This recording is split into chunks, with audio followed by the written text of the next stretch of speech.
Um, okay, isang magandang gabi mga kapatid. Tumayo tayo at buksan ang ating banal na kasulatan. Dito po sa Acts 2:42. Are you there?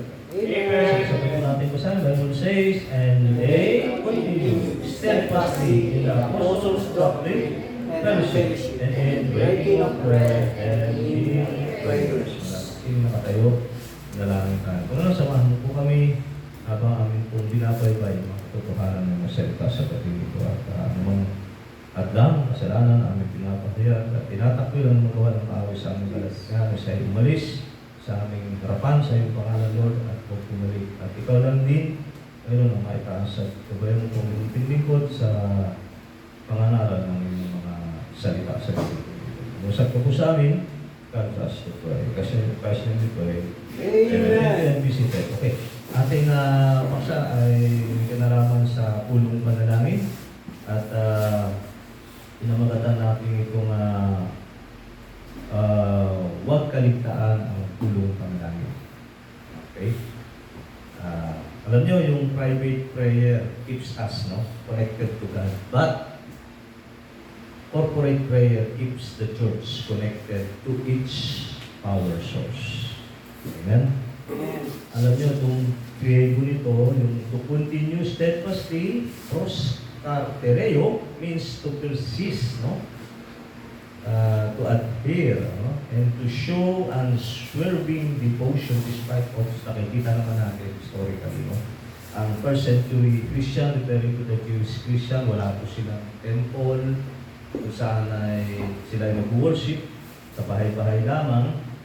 Pero ano man ang hadlang, persecution, ay tuloy-tuloy pa rin po. Talagang hindi sila natitinag sa kanilang pagtitipon. And the early church was born in a prayer meeting. Alam niyo ba yun? Acts chapter 1. After ng Panginoon makat sa langit, ay nakatipon-tipon sila doon sa upper room. Sila ay nanalangin. Maraming pangyayari sa banal na kasulatan na lahat ng mga masaselang desisyon na kanilang ginawa ay kanila pong sinulan sa panalangin. They treated corporate prayer with the exact same way as apostolic doctrine and fellowship. Doon sa binasa natin kanina, di ba? Ito yung gawain ng unang mananampalataya kay Kristo, pero to the Jewish Christian na they continue steadfastly. Grabe, pag sinabing continue steadfastly, ay despite of mga obstacles, persecution, di sila natinag. At alam nila sa sarili nila na napakahalaga bawat sa kanila ang tulong ka na namin. Pero sa panahon natin ngayon, di ba? We treat lightly tulong ka na namin. Hindi. Okay. So, sa mundong ito na abala, kung i-apply natin ang talata na ito, ay ating pahalagahan ng tulong panalangin. At hindi tayo papayag na ang abala na schedule ay hadlangan ang ating pagtitipon. So, ang tanong ngayong gabi ay, why must we corporately always refuse to forsake praying to God? Bakit ba? Nararapat? O bakit ba dapat sama-sama at laging hindi natin pinahayaan na o payagan na hindi tayo makadalo sa tulong panalangin? Bakit? Okay? So una, it is the foundational catalyst for spiritual awakening. So ito yung, alam mo ba, yung parang nagpapasigla, nagpapabilis ang pagkilos ng Diyos. At ang tunay na revival ay hindi nagsisimula sa committee meetings. It is birth when God's people unite in desperate collective intercession. Grabe, doon nagsisimula, ang spiritual revival sa pulong panalangin. Okay? At if the early, itong logical, if the early church needed united prayer to shake their world, we cannot rely on programs alone. Di ba nga? O sila nga eh. Di ba? Mahalaga para sa kanila ang pulong panalangin. Bakit hindi sa atin? Di ba? Kasi doon pa lang eh, natin pahalagahan ang pulong panalangin kapag naintindihan natin gaano ba ito kahalaga. Kasi siyempre, when we come together, siyempre, alam naman natin yung bakit tayo nagkakatipon eh. Di ba?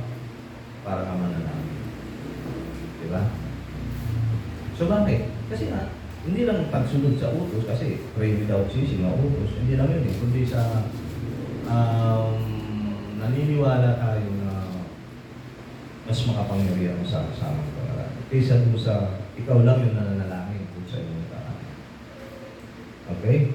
So, parang ano lang ito eh, to illustrate eh. Yung, alam niyo yung sikat, di ba? Pag inihiwalay mo yung yung sangga o uling o baga, sabihin natin, unti-unti ano yun. Pero subukan mo yung mga baga. Kahit baga lang yung pag-ipunin mo. Grabe. Iinit yun. So, ganun din, no? Sa pulong panalangin, nakakahawa kasi. Nakakahawa din yung kapatid na spiritual. Ano ba? Nakakahawa yan. So, stop waiting for revival to happen spontaneously. Show up to the prayer meeting to stoke the spiritual fire. O, ikaw yung mag-ignite, magsimula, yung presensya. Come to think of it, kung ang bawat isa sa atin ay paliban-liban sa pulong panalangin, anong klaseng iglesia mayroon tayo? Kung ang katulad mong Kristyano ay walang pagpapahalaga sa pulong panalangin, ba? Mahina tayo. Talunan tayo sa mga spiritual warfare natin. Di ba? Maganda yan eh, na isa-isip natin yun na kung ako ay niliban sa pulong panalangin, paano na lang kung bawat isa sa amin ganito ang thinking? Saka na lang. Diba? Kaya na nila yun. Eh kung lahat gano'n, wala na gagawin sa pagtitipon. Sabi, hindi kami ng mindset natin. Balik tayo dun sa first century Christian, no? Talagang hindi nila pinapayagan, kanilang hinahanap, pinahalagahan. Kahit harangan sila ng sibat, dadalo sila sa pagtitipon. Alam nila, nandun yung buhay nila, nandun yung kalakasan nila, everything that they need naroon. Kailangan pa bang dumating tayo sa matinding persecution para ma-appreciate natin ang pulong panalangin? Isang ganyan eh, ang prinsipyo. Kailangan mawala ang isang bagay ng mahalaga sa buhay mo. Then, doon mo palang marirealize pag wala na. Kasi nandyan lang eh. Okay lang, di ba? Pero pag wala na. Manghihinaya ko sa akin. Kailangan ko pala yun? Okay. So, sabi doon sa church history, Acts 4:31, and when they had prayed, the place was shaken, where they were assembled together, and they were all filled with the Holy Ghost, and they spake the word of God with boldness. Ito, nagsimula ang lahat. Kung babaybayin yung history, bago naligtas yung 3,000 soul, ay ang mga apostol nagkatipon-tipon sa isang room at kung saan sila ay nananalangin bago dumating ang Holy Spirit, yung empowerment ng church. Number 2, reason, because unity in prayer unlocks corporate breakthrough and deliverance. Okay? So, meron mga certain spiritual chains. Tulad ni si Paul, si Peter, si John, madalas sila ay nakulong dahil sa pangangakal. Pero dahil sa mataimtim na panalangin ng Iglesia, ay ang Diyos nagpadala ng anghel. At sila ay nakaligtas, no, sa tiyak na kapahamakan. At hindi lang yun, maraming mga heavy trials, no, na kung wala ang tulong ng corporate prayer ng Iglesia, hindi po natin may susurvive. Diba? Okay, marami din mga institutional breakthrough. Pag sinabi institution, alam natin, yung mga institution na established by God, katulad ng family, government, and church. No? So, walang divine intervention ng local church o ng mga mananampalataya dito, ay walang mangyayaring breakthrough. Ang ating gobyerno, yung gulo-gulo ng Senado, diba? Puno-puno ng mga kriminal, mga magnanakaw, mga sinungaling, mahusay sa batas pero pinipilitit yung katotohanan para pumabor. Masyadong politically motivated ang ating Philippine politics. Kitang-kita mo yung kampi-kampi, may biniimbestigahan nila yung mga flood control. Sila rin pala, kasama doon. Grabe, no? Ayaw ko naman naman eh. Wala na ako tututunan sa mga to eh. Okay? So God respond with unique power when a unified church stands against crisis. Crisis na pinagdati, may health crisis tayo, yung COVID, no? Pandemic. Pero lahat yun, nalampasan natin. Kahit na na-infect tayo, di ba?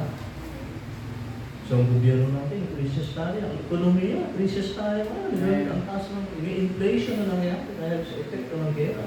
Nagitang silangan. Hindi maiwasan, automatic yan, mga pangunahing bilihin. Tataas, dahil tataas ang mga dulo. Anong dulo niya? Poverty. Pag tumas ang poverty, tataas din ang krimen. Kung hinanakaw, siyempre. Diba? Ibig sabihin, magkakaroon ng chaos and poverty. Tataas ang mga krimen. Okay.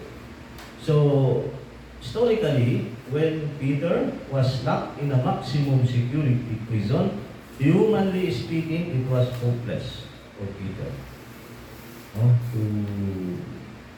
to be free, Kasi, maximum na ito, no? So the church didn't protest. Hindi sila nag-protesta. Ang ginawa nila ay they petition, humiling sila. And the prayer meeting broke his chain. To make this story short. Come to think of it, kung walang prayer meeting na nag-transpire ang mga panahon na si Apostle Peter ay nakakulong, palagay nyo kaya, siguro nagaya siya kay Apostle James, naputulan din siya ng ulo. Maaaring hindi ulo maputol sa atin, maaaring ang komunikasyon natin sa Diyos, yung ating vitality, yung ating sigla sa paglilingkod sa Panginoon. So isipin na lang natin, when our brethren face overwhelming trials or sickness, our primary response must be to gather the church and storm the throne of grace. At ganoon. Pero baliktad mga ilang mga kapatira natin dito, pag walang, pag walang problema na sa church, pag may problema na-isolate nila sa sarili sa equation. Hindi ganun eh. Dapat pag may problema tayo, dapat we come together, and pray. Kasi, 6 feet below the ground, wala na tayong pagsubok. At ito ang ginagamit ng Diyos na tools para hindi tayo maging matatag sa ating pananampalataya. Kaya ang panalangin natin, pag tayo dumaraan sa mga pagsubok, hindi tayo para makatakas doon. Bigyan tayo ng sapat na strength and wisdom para matutunan natin anong tinuturo ng Panginoon. Sickness, di ba iwasan? Isa sa mga consequence ng kasalanan, kaya nga tayo nagkakasakit, di ba? So, ang healing is healing for today? Yes, it is. Pero hindi katulad ng mga Pentecostal. Ginagawa ng entertainment, no? Pagkakapirahan, yung pagpapagaling, pero scripted naman. Well, pinag-pray natin yan. At nakakatulong ng malaki mga kapatid ang corporate program. Okay, sabi nga doon sa Acts 12:5, Peter therefore was kept in prison, but prayer was made without ceasing of the church unto God for him. For Peter. Okay, pangatlo. Dahil na, because it fulfills the specific promise of Christ's corporate presence. Okay, while God dwells within every believer, individual, alam natin ba, dahil ang ating katawan ay templo ng banal na Espiritu, Jesus promises a distinct manifest presence and judicial authority when the church align in agreement.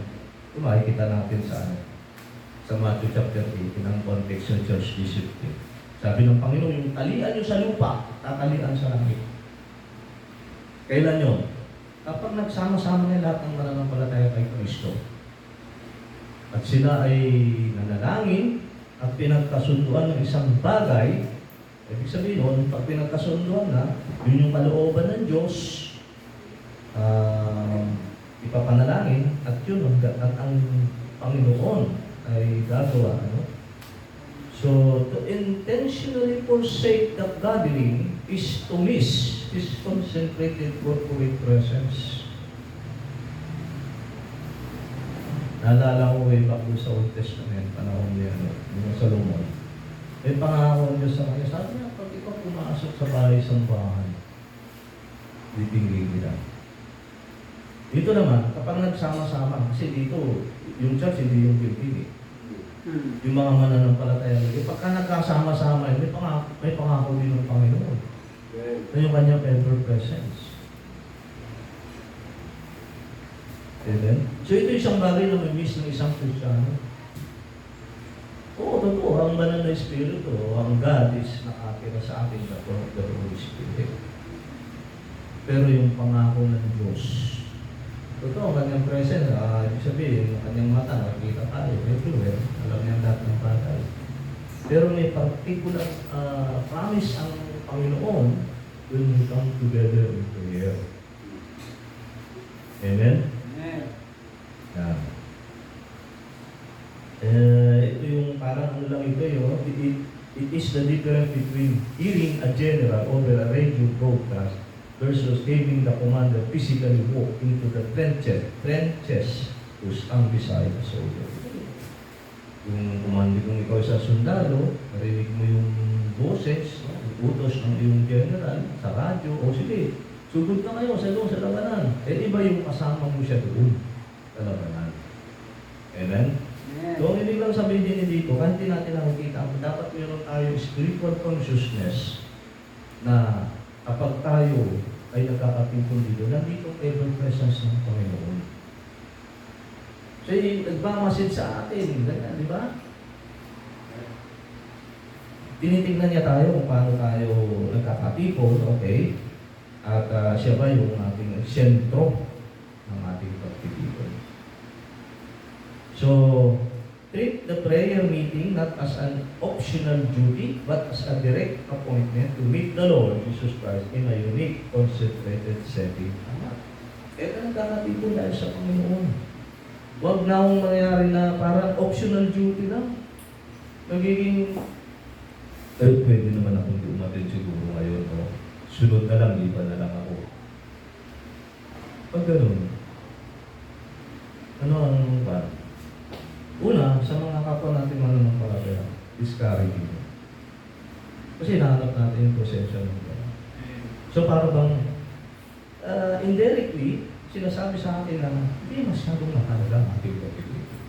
Lalo na ang ating pulot para lang. At indirectly din, nagtuturo din siya na hindi masyadong mahalaga at gagayahin ng iba. Dapat ulit tayo natin.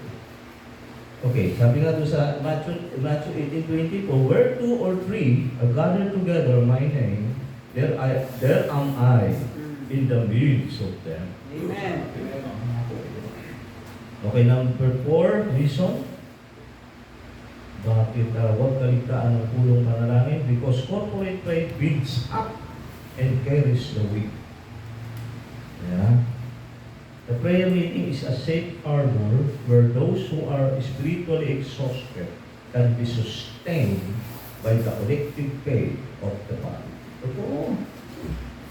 Diba? Crowd attracts. Kapag nagkakapito, nagkakasama-sama, ay nakaka-encourage.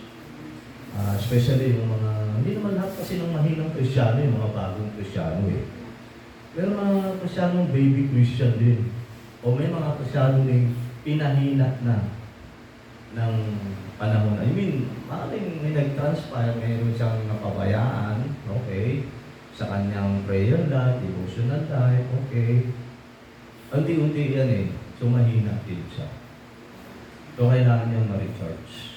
So itong pulong panalangin ay parang ano to eh, self-to-night ka. Kailangan ma-recharge tayo spiritually. Diba?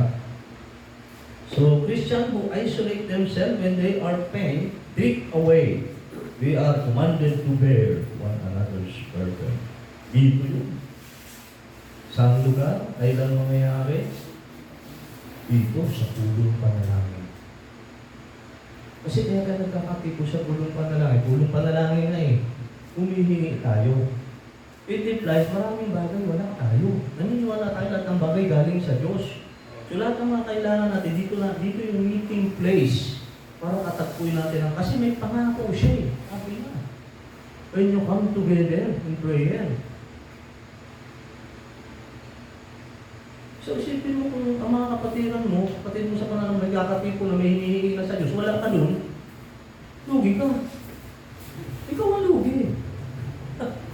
Eh kung magsabog ng biyaya ng Diyos, wala ka, di wala ka nasambot. Hindi ba ano yun? Kawalan nyo ng karunungan.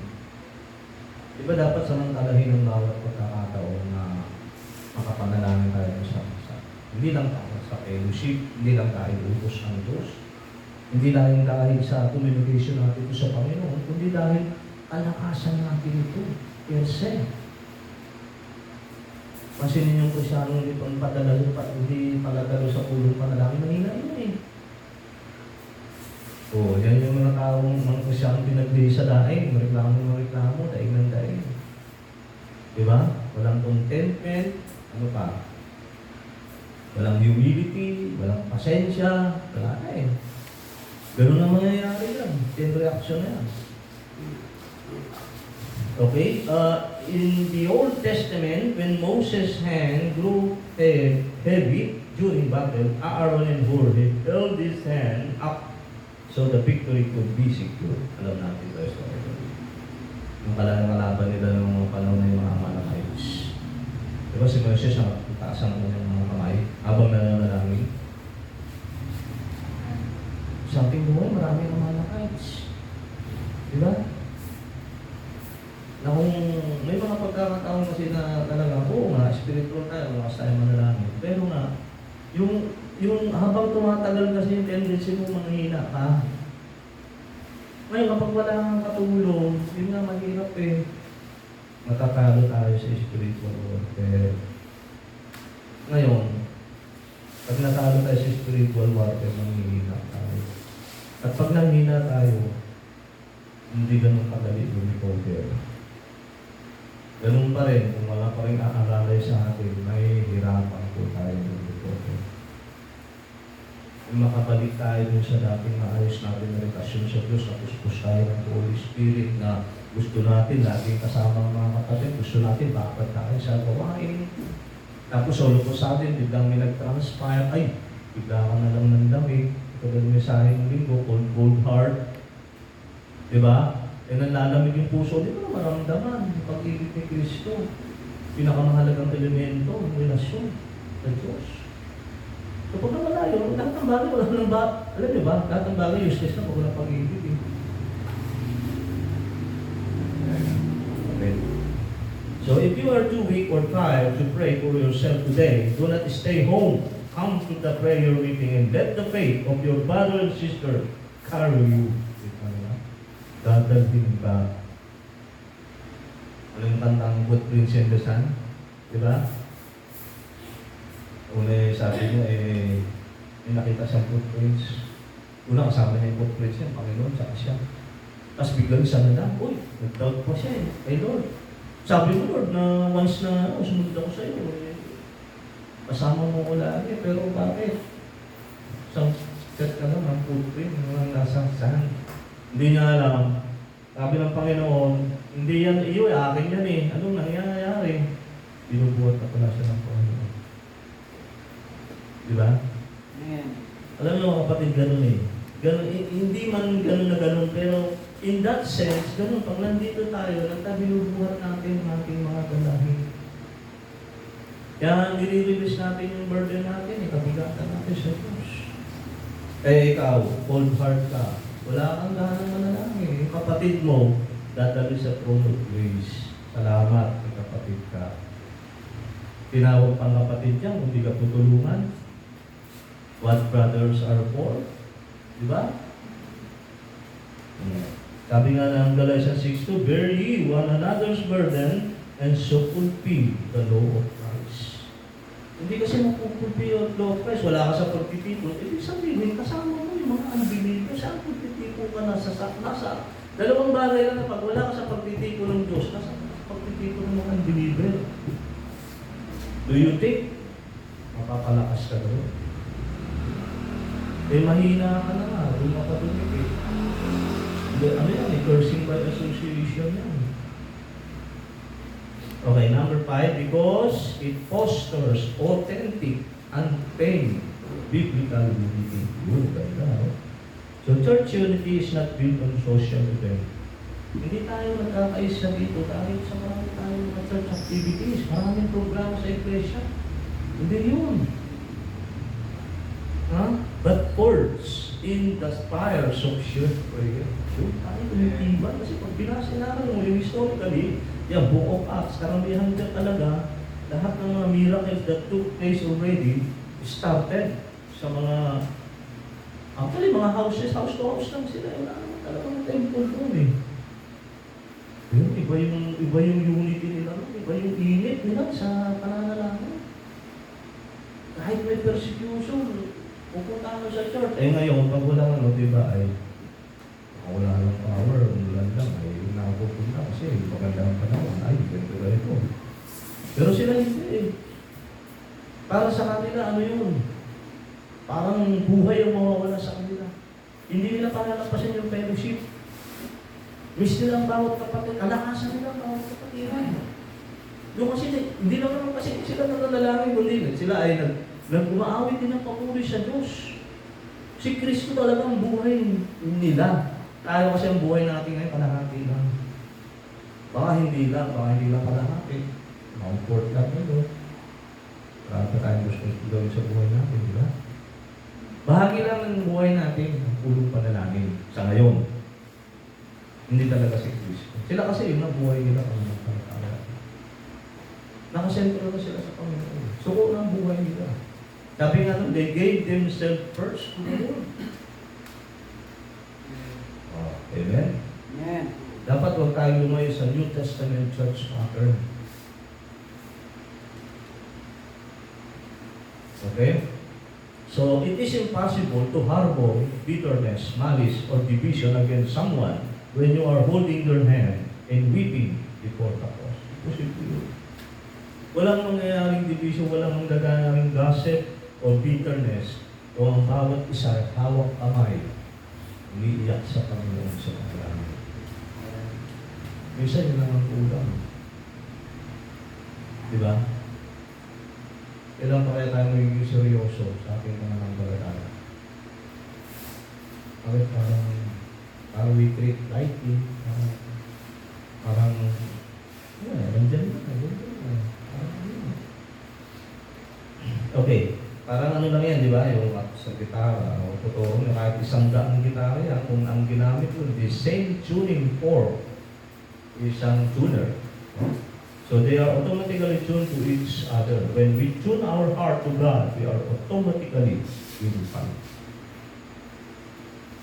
Hindi tayo iisa dahil may nakasuot tayo ng ating uniform. Hindi tayo isa dahil meron tayo isang goal. Hindi yun eh. Iisa na tayo kay Kristo. Kaya nga ang bunga ay unity. Amen? So if we want to guard our church against gossip, division, and conflict, we must increase our dedication to praying with one another. Kung gusto natin, ibig sabihin, nandito yung susi na magbubukas doon sa kaayusan at kalayaan. Lahat naman ng iglesia, ng pangarap, di ba? gossip, division, conflict. Hindi maiwasan yan. Pero yung gawa ng kaaway yan. Di ba? Sabi nga sa Romans 15:6, that you may with one mind and one mouth glorify God, even the Father of our Lord Jesus Christ. Okay, pang-anim. Because it provides structural protection against spiritual deception. Okay, so the enemy seeks to isolate believers to make them vulnerable to deception, discouragement, and false doctrine. Right? Di ba? Yun ang gusto mangyari ng kaaway. No? Na i-isolate ang isang mananampalataya to make them vulnerable saan? Sa deception. Di ba? Kanina lang dinalaw ko dito ni Pastor Alenio. Dami niyang kwento sa akin tungkol sa mga Baptist na mga Calvinist na daw. Kaya umuuna daw sila ng mga grupo nila. Kaya meron mga Baptist na dati hindi Calvinist, ngayon ay Calvinist na. Dahil nga meron mga false teacher, tinuturuan sila ng yung sovereign grace na sinasabi. Grabe.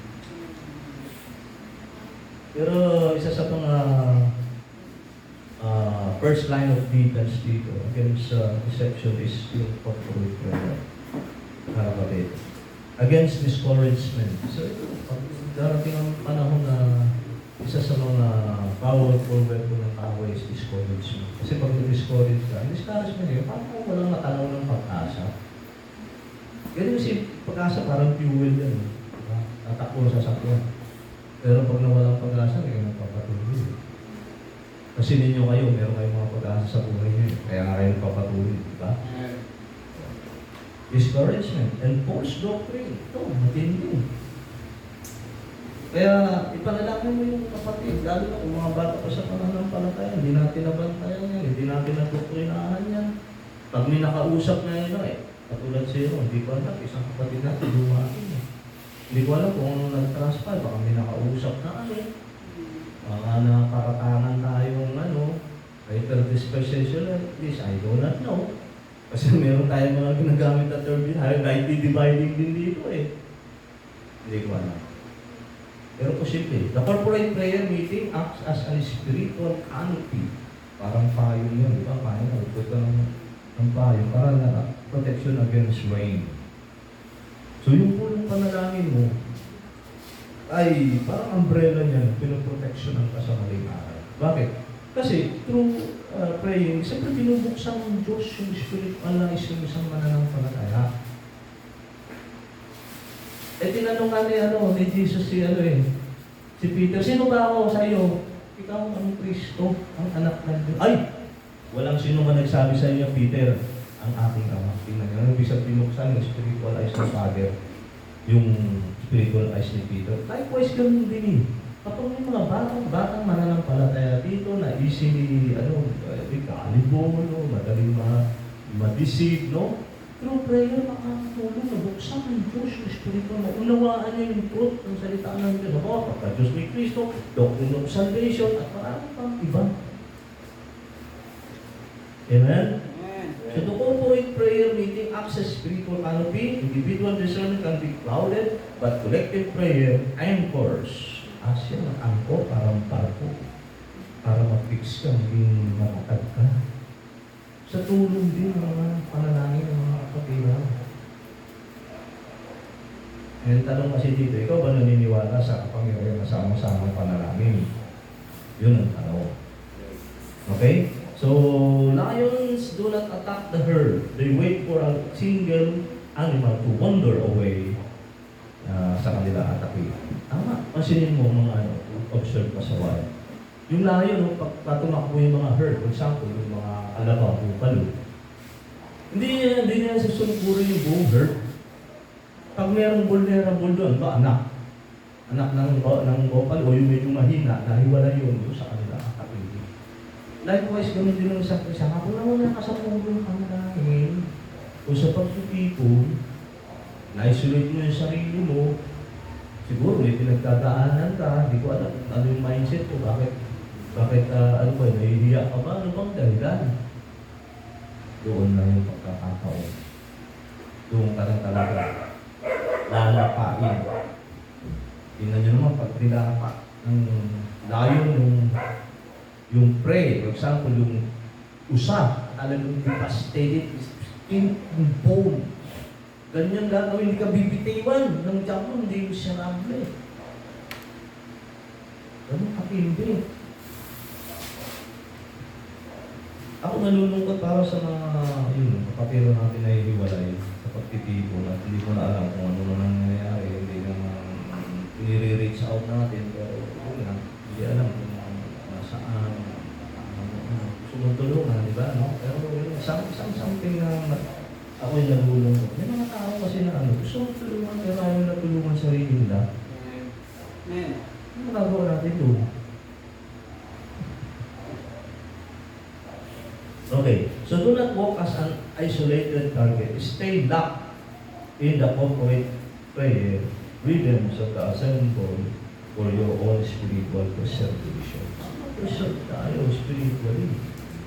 Stay locked. Sabihin, hindi po.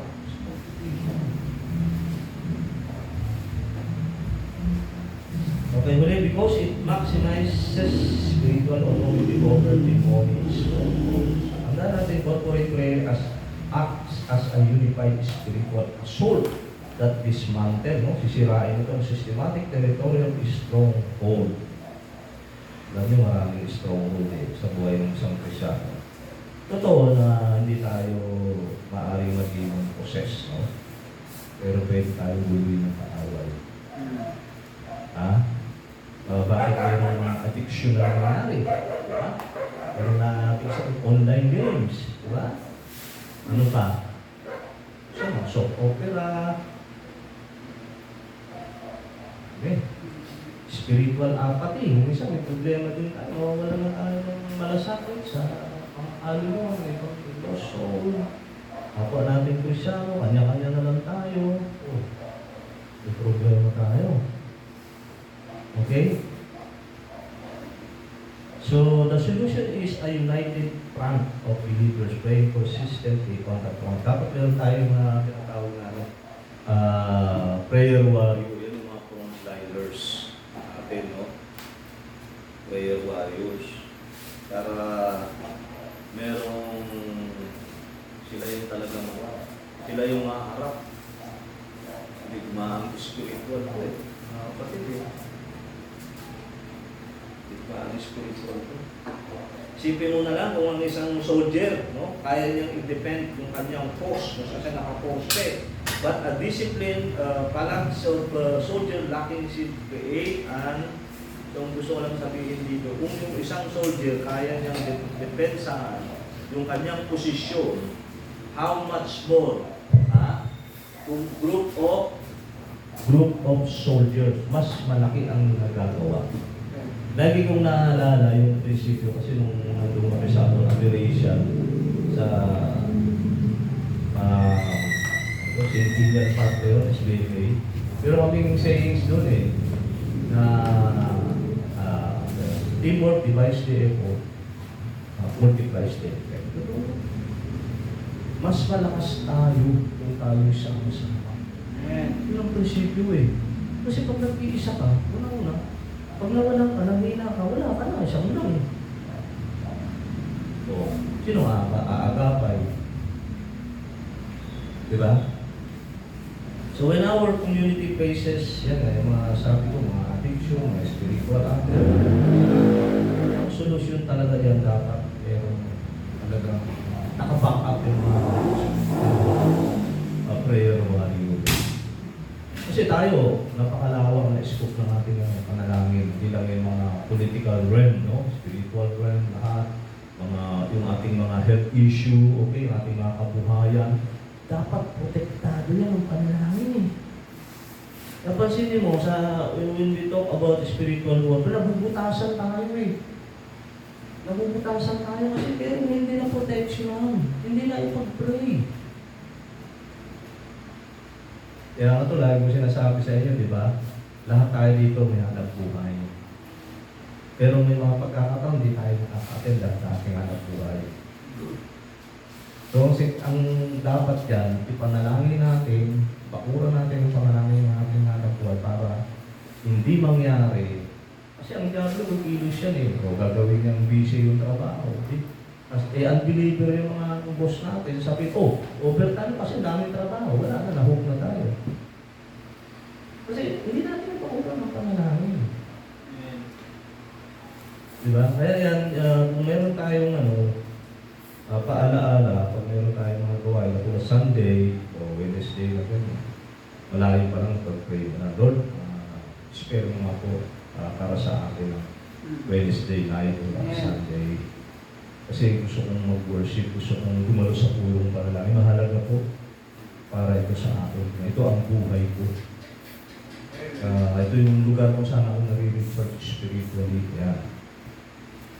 Sabi nga doon sa Leviticus 26:8, 5 of you shall chase 100, and 1,000 of you shall defeat 10,000.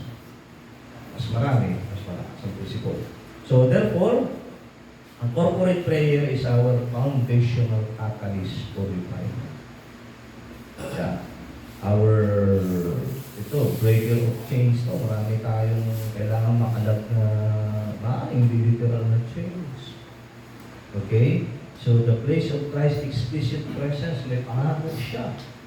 Hindi lang yun, and our greatest defense against isolation, division, and defeat. Ulong panalangin. The spirit of isolation, the spirit of division, the spirit of defeat. Sumususi dyan. Ulong panalangin. So it means that the prayer meeting is the spiritual pulse of the church. If the prayer meeting is dead, the church is merely operating on human machinery rather than divine power. Yeah. Merong mga local churches na nag-ooperate na lang ay based on human machinery. Pag sinabi gano'n, may mga programa, may mga church activities, ang mga akala nila yun yung paraan para lumago tayo, dumami tayo in numbers, in quality, okay? Hindi. Nanangin. Yun ang critical. Ulong panalangin.